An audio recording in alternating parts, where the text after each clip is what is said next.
एगो कन्या के लोगवा करे जयकार तबे होला बेड़ा पार।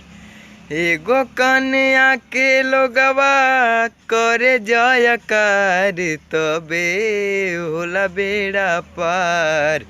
एगो कन्या के लोग देता पेटवे में मार। हाय रे कैसन संसार। एगो कन्या के लोग देता पेटवे में मार। हाय रे कैसन संसार। अन्न दान गौ दान लोगवा करेला, बिना कन्यादान नहीं जिंदगी टरेला।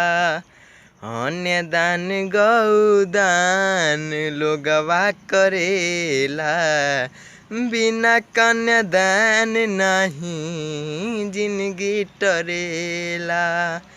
तो बोलो गवन के नाही बदलल विचार, कैसे सुधरी संसार।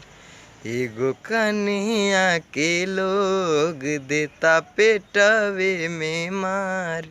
हाय रे कैसन संसार।